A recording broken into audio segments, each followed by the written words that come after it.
Глава 4. История Азиза. Азиз никогда не был ярым патриотом. Словосочетание «родная земля» вызывало у него смутное ощущение чего-то устаревшего, скучного, закостенелого. Азиз вообще не любил смотреть в землю, он любил звезды.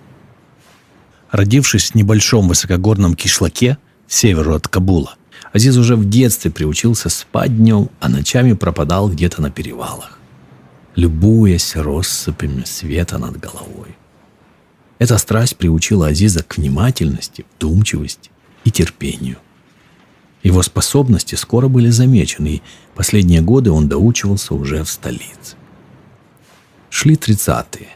Афганистан, освободившийся от британского владычества, при поддержке Советского Союза налаживал мирную, независимую жизнь.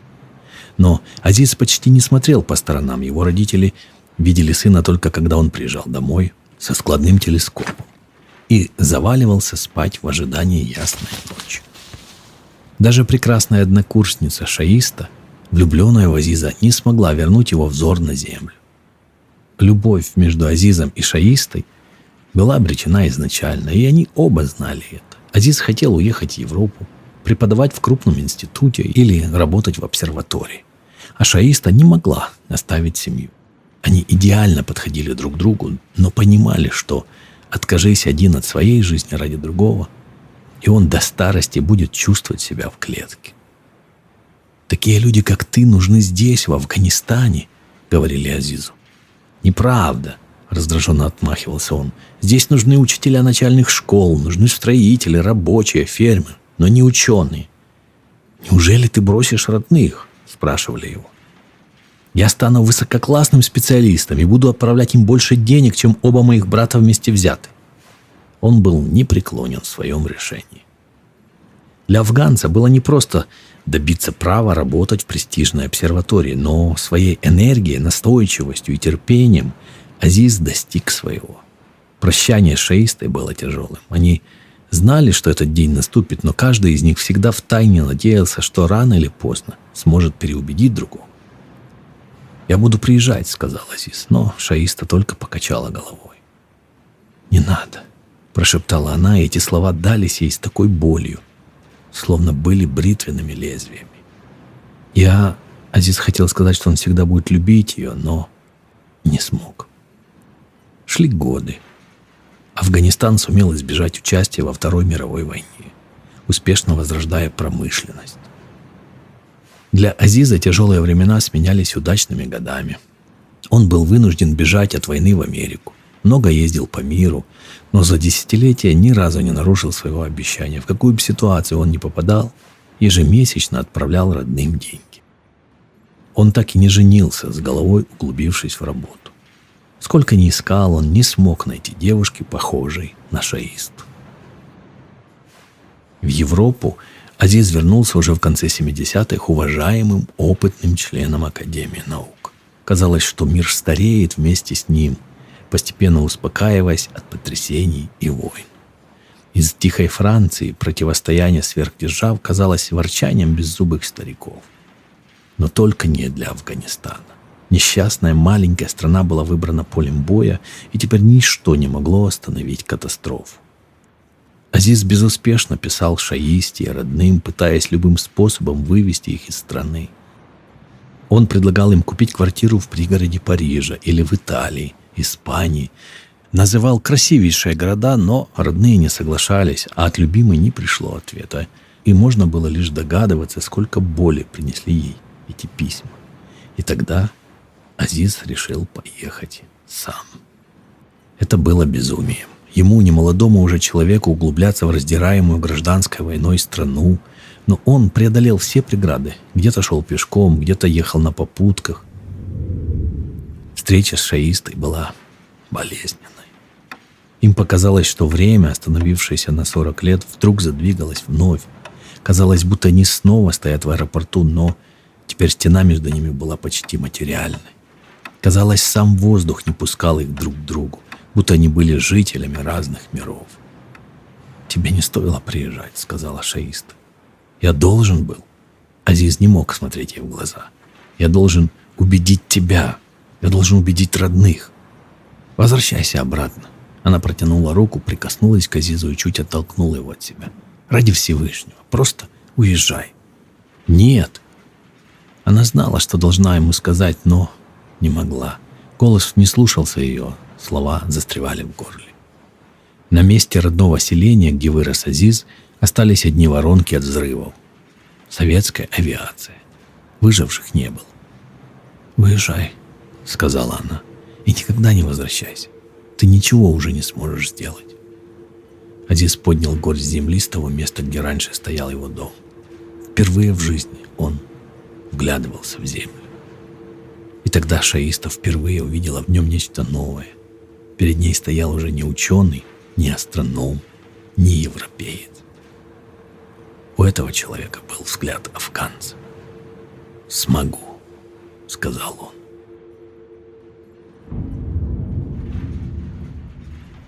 Руслан очнулся от пинка в живот.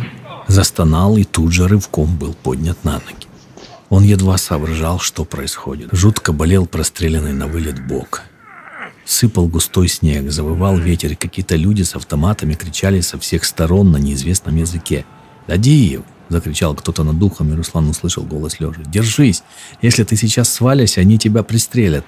Этот крик подействовал, и страх мгновенно отрезвил сознание Руслана. «Мы попали в засаду», — вспомнил он и тут же пересчитал людей.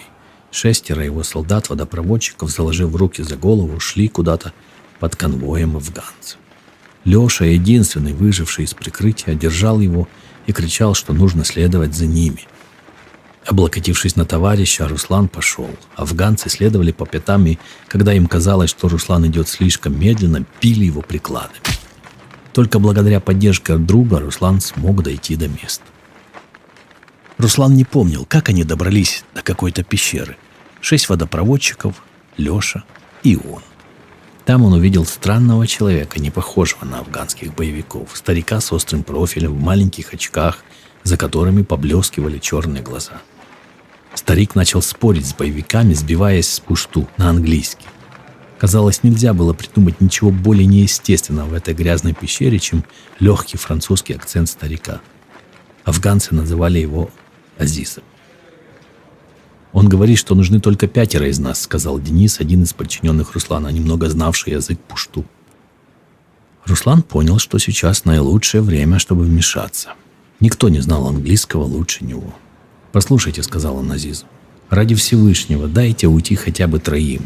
До лагеря далеко, и вы все равно успеете уйти раньше, чем подойдет подмога. Да и не сможем мы найти эту пещеру. Посмотрите, какой снег». Все замолкли. Азиз перевел сказанное. Главный афганец, крупный, бородатый и уверенный мужик, подошел к Руслану и, ухмыляясь, уставился на него в упор. «Нам осталось служить всего 2 дня», — Руслан говорил спокойно, не отводя глаз. «Мы даже не боевое подразделение, мы просто водопроводчики, трубы чиним. Вы ничего не добьетесь, если убьете нас. Не берите грех на душу». Азиз перевел. Главарь упер Руслану в грудь автоматическое дуло и толчком отбросил его назад. Потом перевел взгляд на остальных пленников. «Ты», — он указал на Лешу, — «ты» на Дениса, «ты» на Руслана. Потом обернулся и что-то проговорил Азизу веским и мрачным голосом. «Он говорит, — сказал Азиз, — что сможет уйти тот, кто знает Аль-Фатиха». Руслан заметил, что афганцы, ранее не проявлявшие особого интереса к пленникам, начали собираться вокруг. Аль-Фатиха была первой открывающей сурой Корана. Руслан знал это. «Азиз, но эти солдаты русские», — Руслан указал на своих подчиненных, — «они не мусульмане и не знают Корана. Ради Всевышнего, прошу вас, проявите им милосердие». «Аллах милосерден», — сказал Азиз. Главарь боевиков прикрикнул, и было видно, что он теряет терпение. Азиз сделал несколько шагов назад. Руслан перевел остальным смысл разговора. Денис с Лешей переглянулись. «Я сейчас буду читать очень-очень медленно», — сказал Руслан. «Постарайтесь запомнить как можно больше». И он начал произносить слово за словом, строчку за строчкой, четко и громко, и древние арабские слова гулко разносились по пещере, и Руслан вкладывал в них всю душу, надеясь, что афганцы вспомнят, что Аллах против любого убийства.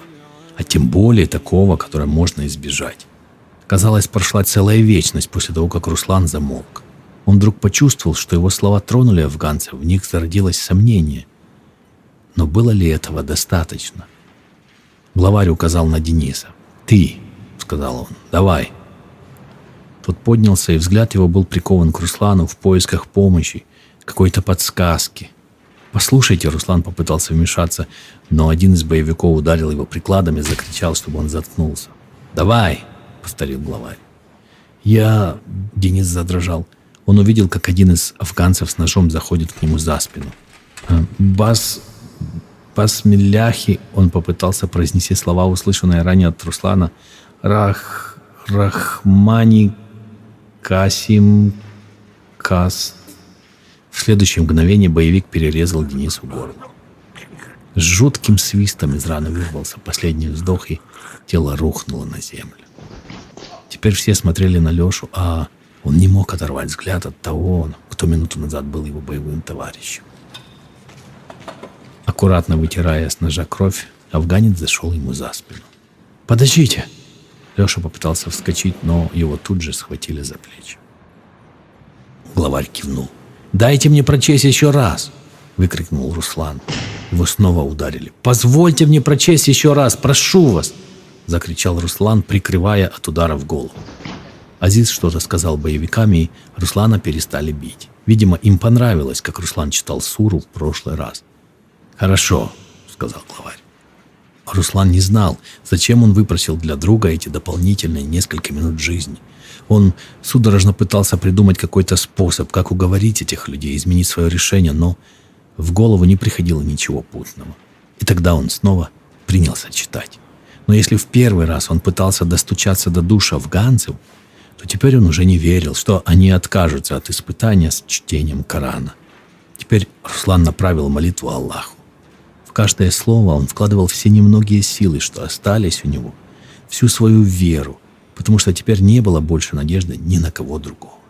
И опять, едва он закончил, воцарилась долгая тишина. Афганцы восхищенно вздыхали, потрясенные силой слова и верой Руслана. Но главарь оставался непреклонен. «Давай», — сказал он Леше. Тот медленно поднялся, смотря вперед невидящим взглядом. Он не почувствовал, как человек, стоящий позади него, схватил его одной рукой за плечо.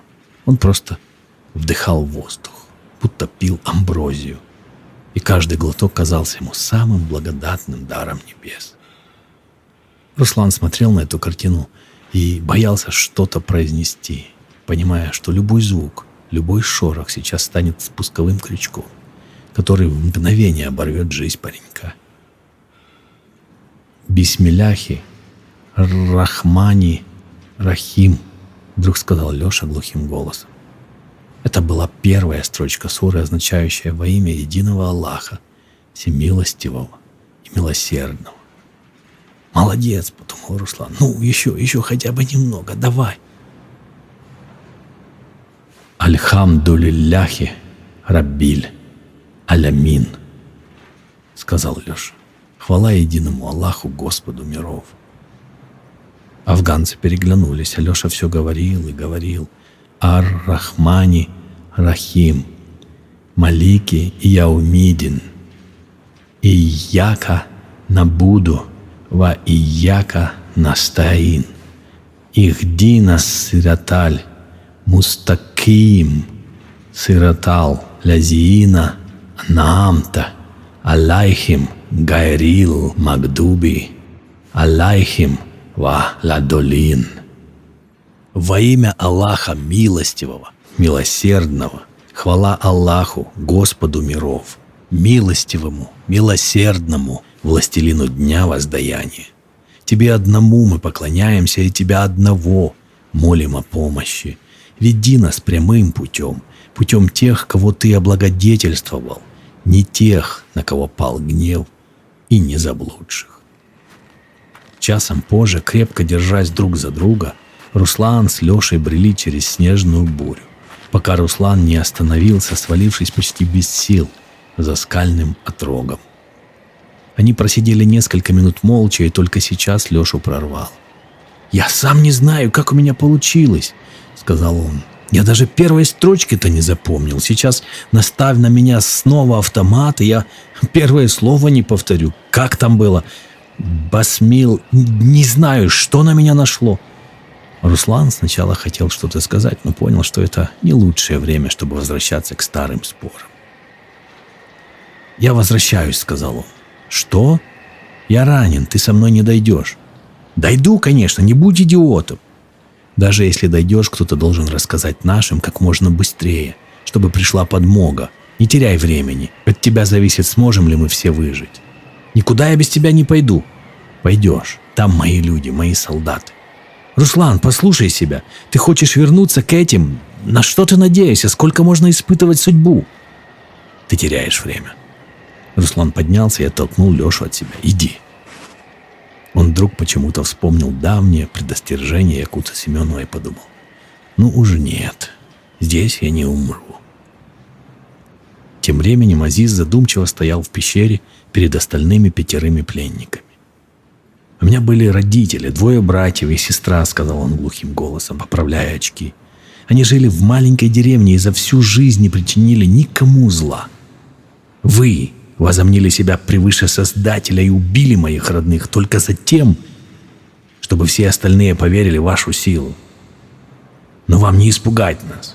Вы всего лишь рабы Божьи. Вы просто люди. И теперь за свои грехи вы умрете. И будете вечно гореть в аду». Он подал знак главарю. «Я закончил». «Еще нет», — тот протянул Азизу нож. «Это твоя месть». Одного из солдат схватили и поставили на колени перед Азизом. Старик вдруг почувствовал неуверенность. Всю жизнь он провел в учебных классах, в обсерватории, в институтских аудиториях. Он вдруг вспомнил, как в последний раз резал курицу. «Чем человек, в конце концов, отличается от курицы?» – подумал он, делая шаг к жертве. «Зло должно быть наказано». Он стал над солдатом, пытаясь концентрироваться, и вдруг отступил назад. «Нет», — сказал он, — «я не стану его убивать». Главарь, понимающе хмыкнул и кивнул одному из боевиков. Тот хотел было забрать у Азиза нож, но тот остановил его. «Что такое?» — удивился главарь. «Ты больше не хочешь мстить?» «Хочу», — сказал Азиз. «Больше всего на свете». «Тогда в чем дело?» «Дело в том, что я человек». Азиз обратился к афганцам. «Знаете, почему они решили, что могут использовать нашу землю, как захотят? Потому что мы для них животные. Они считают, что мы дикие звери, что мы не можем сами навести порядок у себя в стране, и поэтому вынуждены прибегать к самым примитивным средствам вроде мести. Но мы не животные, мы люди. Они сильнее, они могут победить нас, но они должны понять, что против них здесь воюют не бешеные звери, ослепленные жаждой мести и запахом крови. Против них воюют люди, отчаянно пытающиеся спасти от смерти свои семьи. Против них люди, которые способны поставить разум выше чувств. Люди, которые тоже хотят мира и спокойствия. Руслан так и не успел вернуться в ту пещеру. Отпущенные на свободу 5 солдат наткнулись на него, заброшенного снегом в сотни метров от цели. Идти далее было невозможно, и все решили, что Дадеев не доживет до утра. Но, к счастью, буря прекратилась, а вскоре подоспело подкрепление. Но боевиков так и не нашли. Они скрылись в снегах так быстро, словно их никогда и не было. Последние дни службы Руслан провел в полевом госпитале. Рана вскоре зажила, и домой он вернулся уже здоровым человеком. Как-то так получилось, что в последние годы Руслан почти не вспоминал об армейских временах. Он не общался с бывшими товарищами. Учеба и обустройство жизни в послевоенной Чечне целиком захватили его, а потом были свадьбы и попытки найти свое место под солнцем. Армейские годы казались событием прошлой жизни, армейские товарищи — странными и далекими полумифическими существами. Руслан не чувствовал стыда ни за то, кем был, ни за то, кем стал. В армии он был правильным человеком, делал правильные вещи, жил по совести, и, вернувшись, он не утратил этого. Но иногда у него появлялось навязчивое ощущение несовместимости его новой жизни и той, старой. Однако он ошибался, и спустя долгие годы прошлое напомнило ему о себе. Это случилось в самый неожиданный момент, какой только можно было вообразить. Тогда Руслан только приехал в Москву после чудовищного месяца, проведенного в подвале. Он не знал, что делать. Дорога назад в Чечню была закрыта. Похитители могли найти его в любой момент. А мегаполис, как пиявка, высасывал из него последние деньги. Он пытался устроиться учителем английского, но стоило работодателям узнать, что он чеченец, они сразу бросали трубку. С каждым днем положение становилось все хуже. Без прописки, без связи, без малейшего представления, что делать дальше. Большой город стремительно и планомерно сжимал вокруг шеи Руслана железную петлю. Если бы не вера во Всевышнего, если бы не надежда когда-нибудь вернуть сына, Руслан, наверное, опустил бы руки. Именно в один из этих дней ему позвонили. «Дадеев Руслан?» — безразлично спросил незнакомый женский голос, явно принадлежавший секретарше. «Да», — Руслан протирал глаза, потому что звонок его разбудил. «У вас на сегодня назначено собеседование». «Да? Когда?» Руслан не знал, что сказать, потому что в тоне девушки не было вопроса, и он не понимал, почему она сделала паузу. «Через полчаса. Диктую адрес, запишите, пожалуйста». Все происходило слишком стремительно. Так что Руслан окончательно проснулся, только когда швейцар открыл перед ним двери шикарного ресторана, и Руслан вдруг отчетливо подумал, разве в Москве вообще есть швейцары? Ему, наверное, следовало думать совсем о других вещах.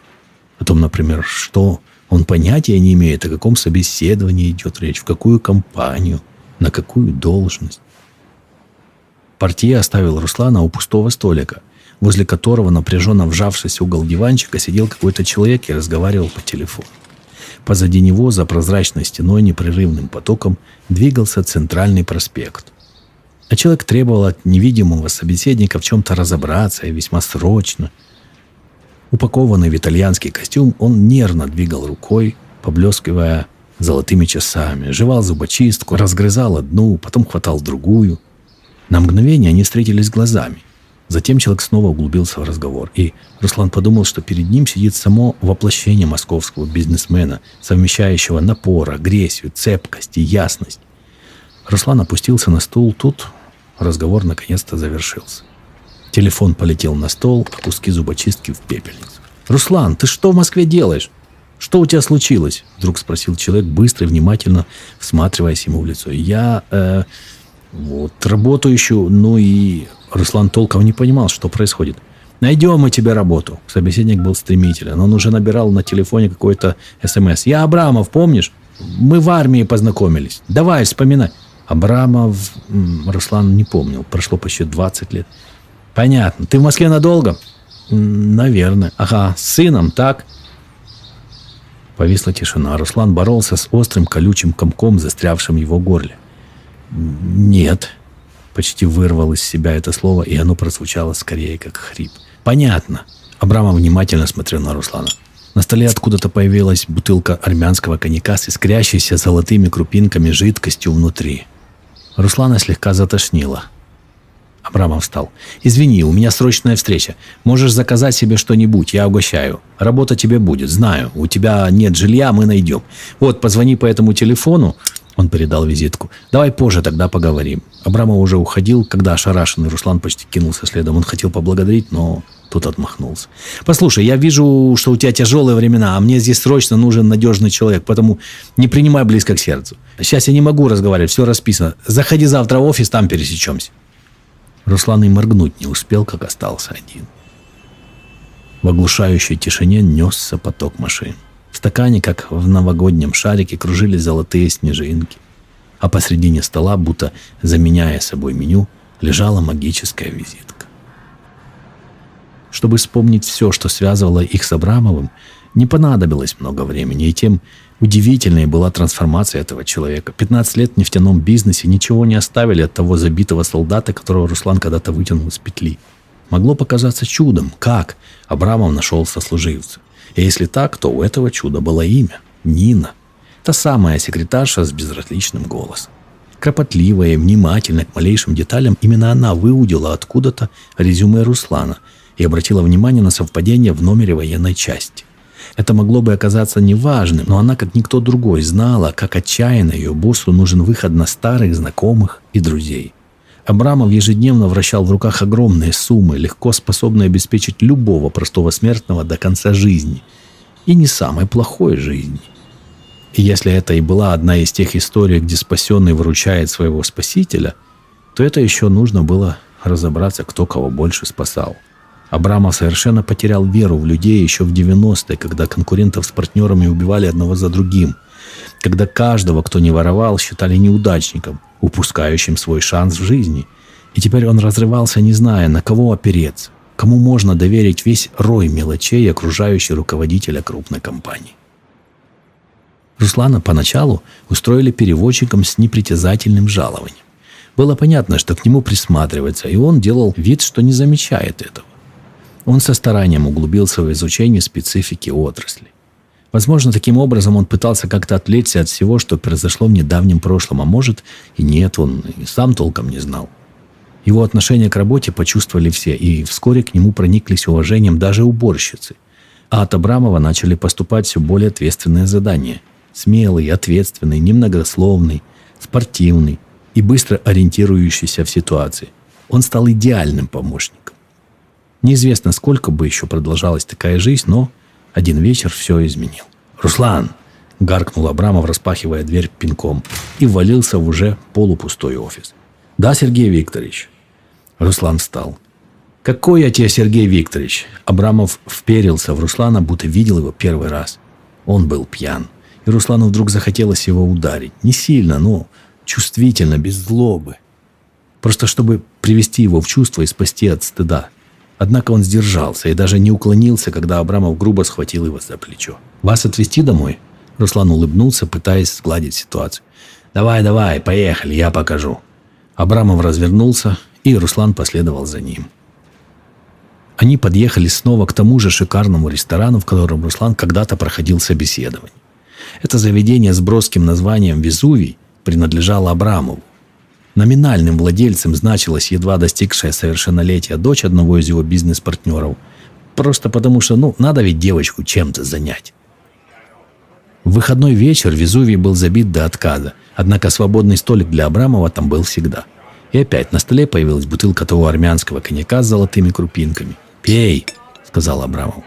«Серега, ты же прекрасно знаешь, что я не пью», — Руслан добродушно отставил бутылку в сторону. «Иначе не можем, что ли?» «Да плевать я хотел на твое «можем, не можем». Абрамов вдруг вытащил пистолет и положил на стол, не обращая внимания ни на официантов, ни на других посетителей. «Пей!» Руслан понял, что случилось что-то серьезное.